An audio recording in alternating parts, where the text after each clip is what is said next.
Hello everyone, welcome to my channel. Oke, sebelumnya perkenalkan, saya Isna Maulita Rahma dengan NIM 42422 161 dari Prodi PGSD 2022 C. Nah, materi yang akan kita bahas sekarang yaitu ada 3. Yang pertama ada pengembangan instrumen tes, dan yang kedua ada analisis butir soal, dan yang terakhir yaitu ada pengolahan hasil belajar. Nah, materi yang pertama yaitu pengembangan instrumen tes. Apa sih pengembangan instrumen tes itu? Mari kita bahas di slide selanjutnya. Nah, pengembangan instrumen tes. Instrumen tes adalah suatu teknik atau cara dalam rangka melaksanakan kegiatan evaluasi yang di dalamnya terdapat berbagai item atau serangkaian tugas yang harus dikerjakan atau dijawab oleh peserta didik. Kemudian, pekerjaan dan jawaban itu menghasilkan nilai tentang perilaku anak didik tersebut. Nah, di dalam instrumen tes juga ada prosedur penyusunan instrumen tes hasil belajar. Yang pertama, menetapkan tujuan tes. Yang kedua, analisis kurikulum. Yang ketiga, analisis buku pelajaran dan sumber materi belajar lainnya. Yang keempat, membuat kisi-kisi. Yang kelima, penulisan tujuan instruksional khusus atau TIK. Yang keenam, penulisan soal. Yang ketujuh, telaah soal atau face validity. Yang kedelapan, reproduksi tes terbatas. Yang kesembilan, uji coba tes. Yang kesepuluh, analisis hasil uji coba. Yang kesebelas, revisi soal. Dan yang terakhir, yang ke-12, yaitu merakit soal menjadi selanjutnya, yaitu membahas analisis butir soal. Nah, mari kita bahas analisis butir soal. Analisis butir soal adalah suatu kegiatan analisis untuk menentukan tingkat kebaikan butir-butir soal yang terdapat dalam suatu tes, sehingga informasi yang dihasilkan dapat kita pergunakan untuk memperbaiki butir soal dan tes tersebut. Nah, ini indeks tingkat kesukaran. Dikatakan sulit ketika angka itu 0,00 hingga 0,30. Dikatakan sedang jika 0,30 hingga 0,70. Dan dikatakan mudah jika mencapai 0,70 hingga 1,00. Dan ini indeks daya pembeda, yaitu jika 0,40 hingga 1,00 itu soal diterima atau baik. Jadi soal itu boleh dipakai.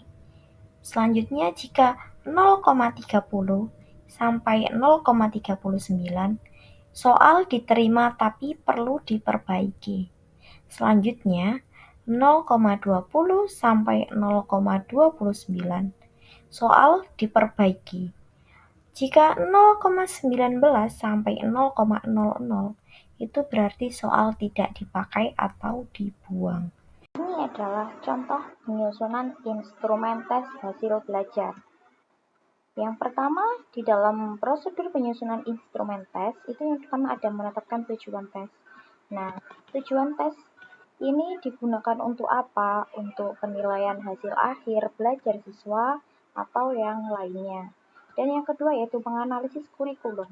Nah, kurikulum yang kita bahas kali ini yaitu kita memakai kurikulum Merdeka. Selanjutnya yang ketiga yaitu menganalisis buku pelajaran dan sumber materi belajar lainnya. Nah, kita di sini memakai sumber belajar dari buku siswa.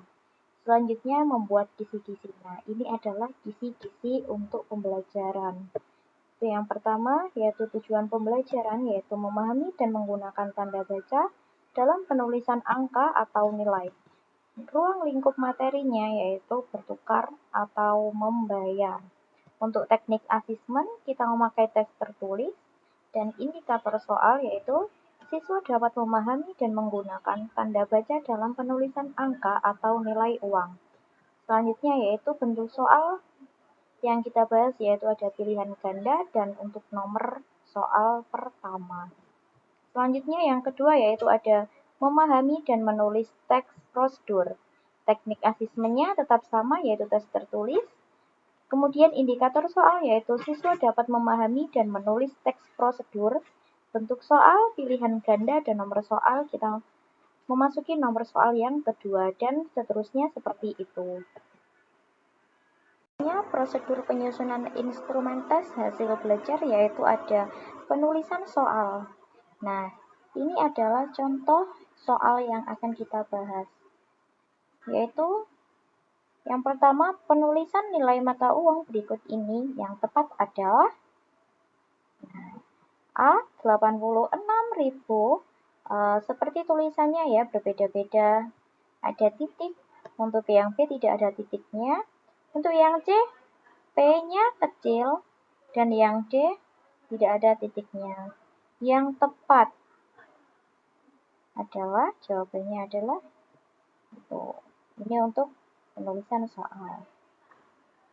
Setelah prosedur penyusunan instrumen tes hasil belajar yang ke-6 penulisan soal yaitu yang ke-7 menelaah soal atau memvalidasi.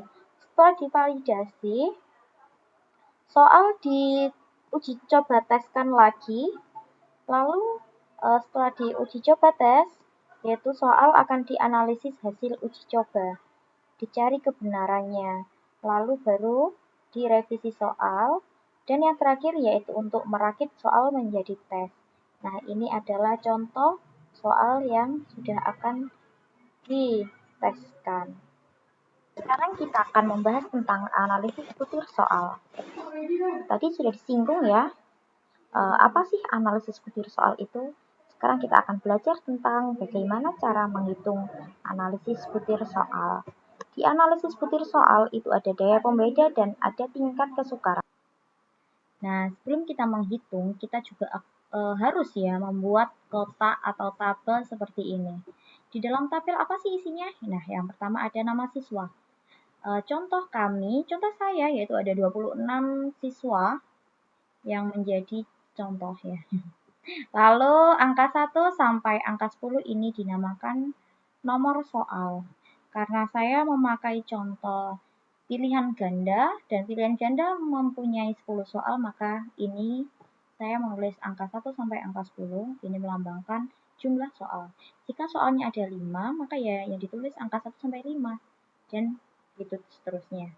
Nah, yang di sini ada jumlah. Ini jumlah apa? Nah, ini jumlah untuk kebenaran. Maksudnya berapa jawaban yang benar dalam soal nomor 1 sampai 10 di per siswa. Seperti contohnya Ahmad Alfian. Nah, di nomor soal 1, dia tidak menjawab atau jawaban dia salah. Di antara nomor 1 sampai 10 jawaban dia yang benar hanya ada 3. Kita hitung ya. 1, 2, 3. Maka di sini ditulis 3. Dan contohnya, misalnya lagi Adinda Kirana. Adinda Kirana menjawab 5 soal. Di nomor 9, di nomor 6, 5, 3, dan 1. Seperti itu seterusnya. Dan di bawah sini juga ada jumlah. Jumlah yang ada di samping dan di bawah itu berbeda. Jika di samping itu jumlah jawaban benar per siswanya. Tapi ketika di bawah ini adalah jawaban benar per angka atau per soalnya. Nomor 1 misalnya ya. Nomor 1 angkanya yang benar ada 1, 2, 3, 4, 5, 6, 7, 8, 9, 10. Ada 10 soal yang ada 10 jawaban yang benar. Nah, maka ditulis. Begitupun seterusnya. Kemudian ada contoh, ada 26 orang dengan nama tersebut yang mengerjakan tes pilihan ganda yang terdiri dari 10 soal. Jawaban tesnya dianalisa dan jawabannya tertera seperti di bawah ini. Angka 1 yaitu jawaban benar dan 0 atau 0 adalah jawaban yang salah. Nah, apa sih maksudnya 0, 1? Ya ini. Jika 0 berarti jawaban dia salah atau tidak mengerjakan atau tidak dijawab. Tapi jika 1 itu jawabannya dia berarti benar. Kemudian di sini juga ada indeks kesukaran. Dikatakan sulit ketika angkanya 0,00 hingga 0,30. Dikatakan sedang ketika 0,30 sampai 0,70 dan dikatakan mudah ketika 0,70 sampai 1,00. Rumusnya sebagai berikut yaitu P sama dengan B per JS. Apa sih P, B, JS itu? Nah, ini keterangannya. P yaitu indeks kesulitan, B yaitu banyaknya siswa yang menjawab soal itu dengan benar, dan JS yaitu jumlah seluruh siswa peserta tes. Misalnya, soal nomor 10 mempunyai indeks kesulitan sebagai berikut. Kita lihat nomor 10. Nomor 10. Berapa jawaban benar? Ada 3. Ada 3 siswa yang menjawab jawaban benar. Maka kita masukkan rumusnya. Rumusnya yaitu B sama dengan B per JS, yaitu B-nya tadi, banyaknya siswa yang menjawab soal itu dengan benar, yaitu 3 siswa, dan JS yaitu jumlah seluruh siswa peserta tes, yaitu ada 26 siswa. 3 per 26 yaitu 0,11. 0,11 ini termasuk apa? Termasuk angka sulit. Masuk kategori sulit karena di dalam 0,00 sampai 0,30. Selanjutnya kita akan mencoba menghitung tingkat kesukaran yang selanjutnya, yaitu di soal nomor 1. Di soal nomor 1 ada 10 siswa yang menjawab jawaban benar di nomor soal 1. Kita masukkan rumusnya seperti di atas, yaitu B per JS.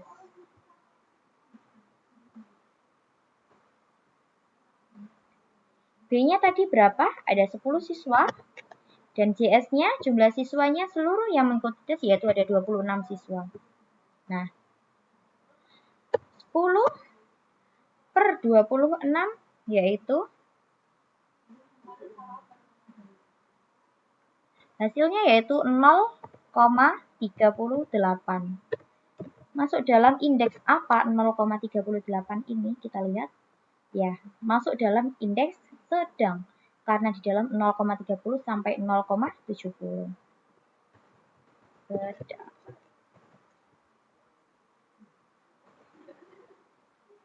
Nah, selanjutnya nomor 2. Nah, selanjutnya kita coba untuk mengerjakan yang nomor 2. Soal nomor 2, kebenarannya atau banyak siswa yang benar, yaitu ada 12 siswa. Kita masukkan rumus. Nomor 2.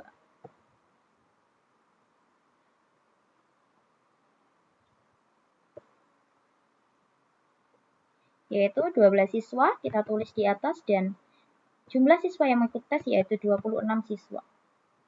12 per 26 adalah 0,46. 0,46 masuk dalam indeks apa?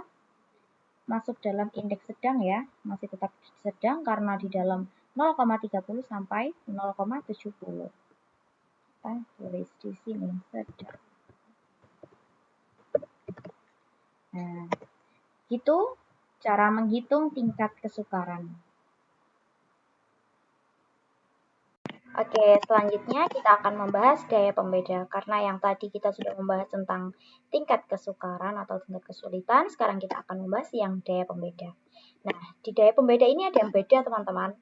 Salah satunya tabel itu yang tadinya nama siswa bebas, maksudnya urutan siswanya bebas, sekarang kita akan membagi dua dengan siswa dengan tingkat kemampuan tinggi dan tingkat kemampuan rendah.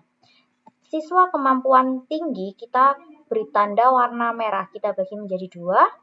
Yang warna merah ini tingkat kemampuan tinggi dan yang warna hitam ini adalah tingkat kemampuan yang rendah. Kita bagi sesuai dengan skor jumlahnya masing-masing.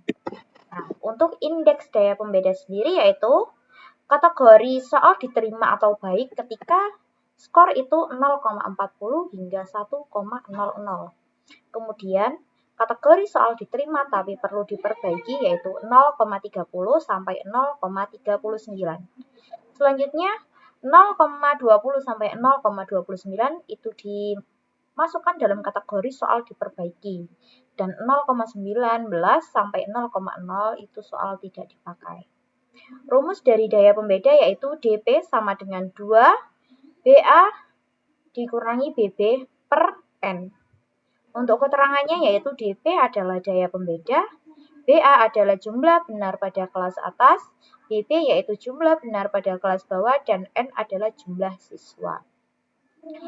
Kita memasuki dalam contoh bagaimana cara menghitung.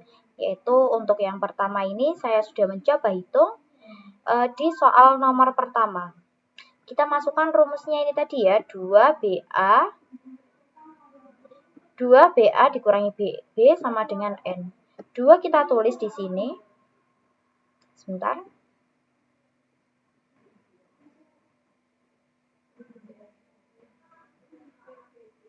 Nah, gini ya.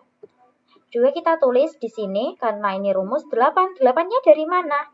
Kita lihat lagi BA. BA adalah jumlah benar pada kelas atas. Nah, ini kelas atas yang kita warnai merah. Kita hitung 1, 2, 3, 4, 5, 6, 7, 8.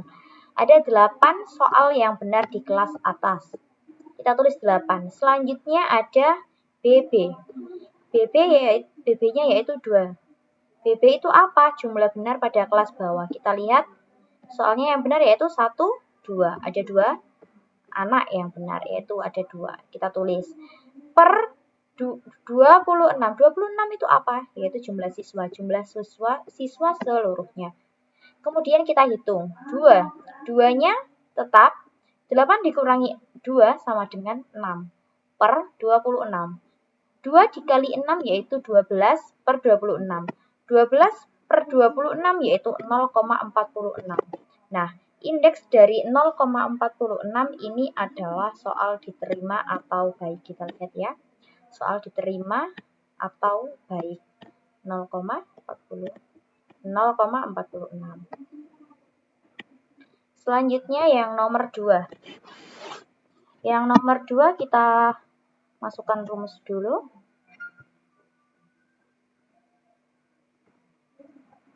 Nah, 2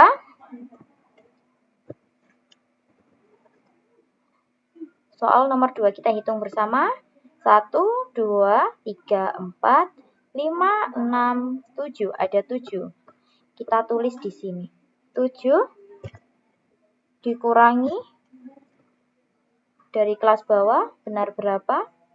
1, 2, 3, 4, 5, 6. Ada 6. 6.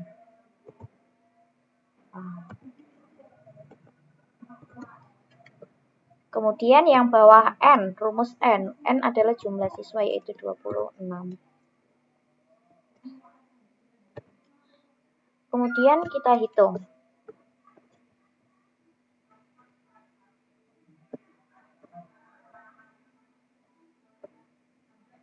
2. 7 dikurangi 6 yaitu 1. Bawahnya 26. Sama dengan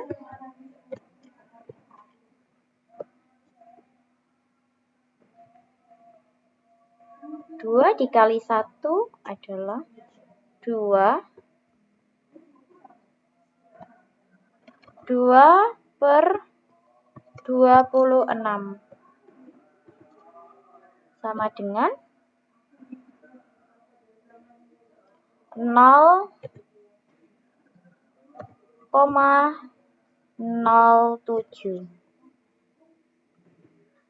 0,07 masuk dalam indeks apa? 0,07 masuk dalam soal tidak dipakai ya. Masuk dalam sini.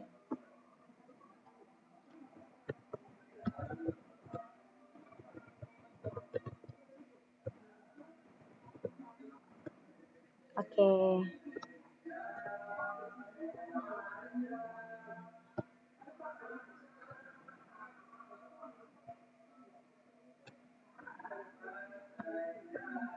Gitu ya cara menghitungnya, dan seterusnya juga sama seperti itu cara menghitungnya.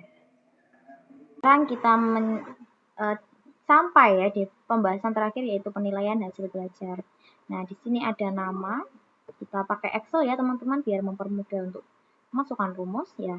Selanjutnya di sini ada nilai, di sini ada ulangan harian 1, ulangan harian 2, tugas, PTS dan UAS. Nah, kita sudah memasukkan nilai para siswa di sini. Kemudian kita akan menghitung jumlah nilai. Jumlah nilai tidak dihitung secara manual teman-teman, tapi secara rumus ya. Seperti ini kita blok nilainya seluruhnya. Nah, sampai sini. Setelah itu kita pencet, ini ada tulisan auto zoom. Nah, ada panah ke bawah, terus kita pencet zoom. Nah, kemudian nilainya keluar secara sendiri. Gitu ya teman-teman. Kan sudah jumlah nilai ya, sudah mengetahui jumlah nilainya. Sekarang kita ke rata-rata. Kita klik 2, kemudian pencet tekan ya sama dengan, lalu ketik average. Nah, ini ketik 2 kali, klik. Nah, kemudian ulangan harian pertama sampai UAS kita klik. Setelah keluar B4 sama dengan F4 ini, kita tutup kurung, lalu kita enter. Nah, sudah keluar ya teman-teman, ini rata-ratanya. Kemudian bagaimana cara mencari rata-rata yang lain? Apakah harus dengan cara yang sama? Tidak perlu. Cukup kita klik yang rata-rata pertama, kemudian cari ini teman-teman, kursor. Yang ini kan tanda plusnya warna putih, kita cari yang warna hitam seperti ini. Kita tarik ke bawah sampai selesai, sampai di jumlah siswanya. Kemudian kita, nah, enter, selesai teman-teman, seperti ini. Sekarang kita akan mencari keterangan. Kita keterangan memakai indeks nilai rata-rata ini ya teman-teman. 100 sampai 80 pakai baik, 79 sampai 60 pakai cukup, dan kurang dari 59 kita pakai kurang. Dengan cara klik di sini 2 kali, kemudian sama dengan, kemudian ketik IF ini, kita klik 2 kali, kemudian diklik rata-rata 2 kali seperti ini, kemudian tanda lebih besar, tanda sama dengan, kemudian angka 80, setelah itu pencet titik koma, lalu tanda petik, kemudian baik, ketik baik, kemudian tanda petik lagi, titik koma, ketik IF lagi. Nah, kemudian tanda lebih dari, tanda sama dengan, ketik angka 60, titik koma, kemudian tanda petik, kemudian ketik kata cukup, kemudian tanda petik lagi, titik koma lagi, kemudian kita ketik IF. Nah, ini ketik 2 kali, kemudian kita copy ya, HF tadi. HF ini dari rata-rata ya teman-teman. Klik 2 rata-rata di sini, HF, kemudian klik kurang dari. Nah, sama dengan ketik angka 59, kemudian titik koma, terus tanda petik 2, lalu kurang, setelah itu petik 2 lagi, lalu tutup kurung selama 3 kali. Oke. Nah, sudah keluar kalimat baik ini ya teman-teman. Terus kita cari kursor ini menjadi warna hitam seperti tadi rata-rata ya. Kita tarik ke bawah sampai nama siswa habis. Nah, lalu keluar secara sendirinya. Nah, ini cara menghitung penilaian hasil belajar. Terima kasih teman-teman.